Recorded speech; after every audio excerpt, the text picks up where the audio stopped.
What's going on, sports card hobby friends? It is another day. It is another sports card video. We are back. Yes, exactly. Hopefully you all had an amazing weekend. We are here bringing you just about daily sports card content, so thanks very much for joining us here today.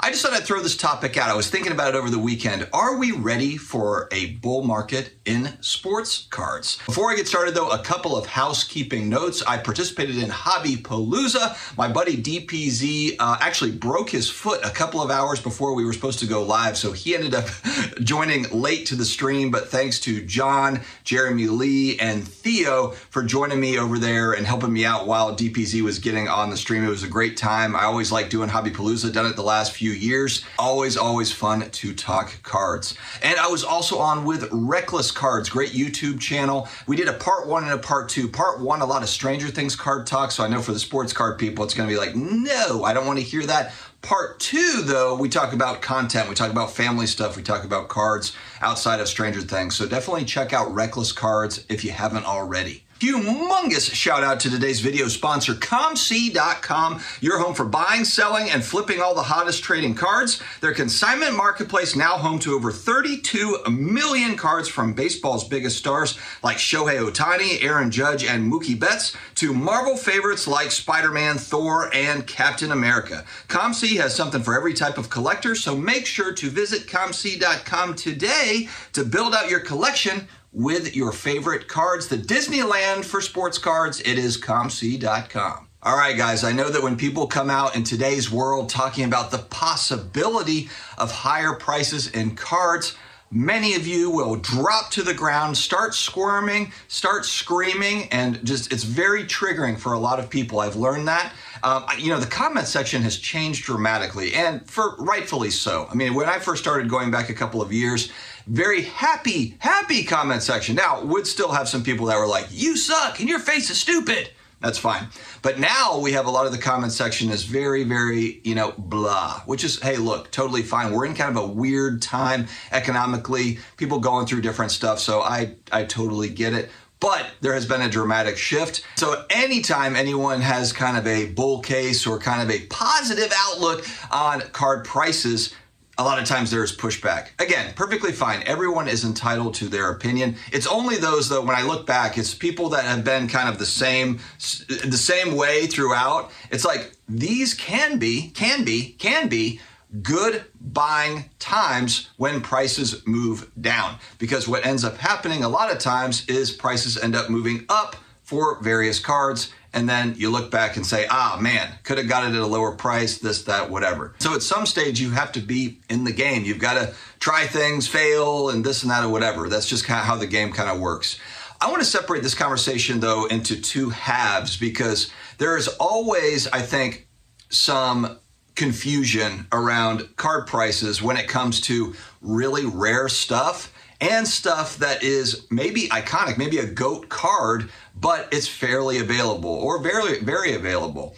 An easy example for this would be the 86 Fleer Michael Jordan rookie card. Now, this card is not rare, but it is an iconic card. This is a card that I want to own at some point. And what's kind of nice is by grade, you can really just see because they're widely available and they're bought and sold every single day in various grades, you get a nice idea of what kind of prices are doing. You can follow trends on this card and see like, do I want to get it now? Do I want to wait? Whereas with stuff that's really rare, and I'll use an example that my friend DPZ is a huge Ken Griffey Jr. collector, as well as another YouTuber that I'm friends with, Jason Cards and Comics. Both of these guys are huge Griffey collectors and collect kind of the rare inserts and those sorts of things. DPZ has told me plenty of stories about these cards where, you know, they have gone up in value over the last couple of years, where we've seen a downtrend, a lot of cards down 80, 90%. These cards have moved upward because they are numbered out of 10 or they're numbered out of 5 or whatever, or, you know, they just don't pop up very often. And maybe some might say, oh, well, you know, this is just kind of a Griffey bubble. You know, maybe this is just a Griffey bubble. We don't know that. I mean, maybe it is kind of a 5-year trend where Griffey cards go ballistic and then they move back down. But again, what I'm talking about though is we're talking about the top tier stuff. You know, the inserts that are extremely rare, that don't come on the market. You see them once a year, every couple of years. You know, this is the type of stuff that prices are not shooting down on these because they don't pop up, and there's deep enough pockets to where, there's people that are trying to get up into these cards. And so they've probably sold off lower end, mid end cards with cash waiting for this card to pop up, and it might never pop up. And that's the thing with a lot of these really rare cards. So when we talk about prices going up, down, when I do my prices falling videos, specifically I'm using cards that aren't a pop 5, that are not numbered out of 10 purposely, because if you look at a price point here and a price point here, there's just not enough data points. There's not enough transactions to make any sort of a case about that particular card. It's really going to be what someone is willing to pay at that given moment. That's the case for any collectible, but especially the really rare stuff. All you need is a couple of people that really want it badly, that want to pay up for it, and you'll see where it goes. A good example of this was, what was it? It was like a Rock 1-of-1 card that sold last month or the month before. I think it was on PWCC. And I remember listening to wrestling card collectors, Drake's PC, a big wrestling card guy, and also a Drew Brees guy, Saints fan. Shout out to Drake. He was talking about he went to sleep or something, and it was at like $20,000 for this 1-of-1 wrestling card Prism. I think it's like a Black Finite or something like that, but it ended up selling for 6 figures, this card.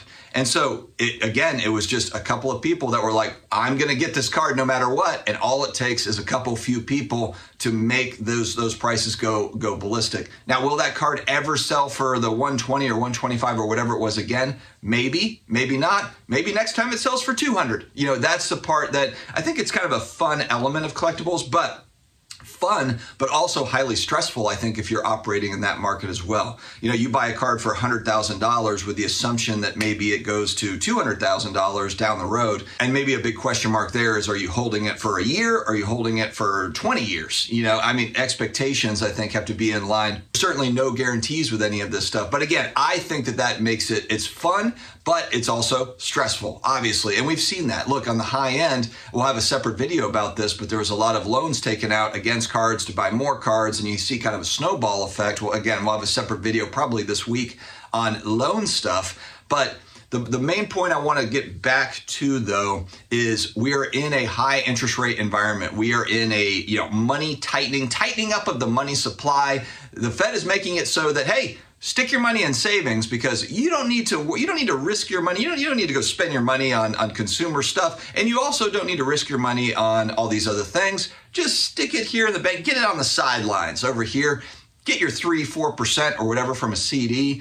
That's basically what it is. It's kind of like, why would I take the risk on even equities, or any other type of traditional investment, let alone alternative investments like cards? It's taken a lot of the big money out and put it right back into the bank. So this money supply tightening, which frankly was needed, inflation out of control, but it's all a question mark of how long are they going to do it? How long are they going to go? It looks like through the end of the year, it's going to stay the same deal. The Fed has said we're going to raise rates another 2 times, and we don't know exactly if they'll do that or not. They'll shift gears. They could reverse course at any point, but it kind of looks like if they stay on course with what they're saying, and they've been pretty consistent with doing what they've been saying over the last 12 months, that it's going to be a similar story through the end of 2023. And then we pop out into 2024, which happens to be a presidential election year in the US. Just saying, I don't know if that'll have an impact, but sometimes magically those things do have an effect. We will see if the Federal Reserve blinks, or if they shift gears, or if that has any sort of effect. The world is a funny place. But 2024 will kind of tell us a little bit more, I think. If there is continuous pressure down on prices, whether it be on low end or mid end or high end cards, and again, I'm talking more about the example of kind of that 86 Fleer Jordan where they're available. If we're talking about 1-of-1s and numbered out of 10s and these sorts of things that are very, very rare, the overall economy might not have much of an effect over those sorts of things, just because people want them and they're very scarce. But the stuff that people want that is not scarce, a lot of vintage cards, 86 Fleer Jordan, as an example, will there be downward pressure on prices over the next 3 months, 6 months, a year? And will there be buying opportunities? Because again, once the Fed eventually, that's the part we don't know, they will, I believe, reverse course. Eventually, we will get back down to where lower interest rates, more of a bullish, business-friendly market, It's going to happen at some point. We just don't know if it's going to be in 6 months to 12 months, if it's going to be in 2 years. Me personally, I just think politically there's too much pressure. I mean, we elect folks every 4 years, whether it be Congress or whether it be presidential elections here in the US, and they are looking to make moves. And, they are going to be putting huge pressure on these policymakers. And I know a lot of people will say the Federal Reserve is independent of all of these things. And you're right, it is an independent kind of institution in itself. But they feel it. They feel it when people are losing jobs, when everything is tightening up, when the economy is bad over an extended period of time. Will they blank, or will they continue down the path of what they believe is right? And that's going to be a tricky thing. I would not want to be in that position, have that job at all. But here we are. So what do you think? Are you ready for a potential bull market down the road? Could it be in 6 months? Could it be in 2 years? 3 years? What do you think? Let me know your thoughts in the comments below. Stay healthy, stay awesome, and I will talk to you again later.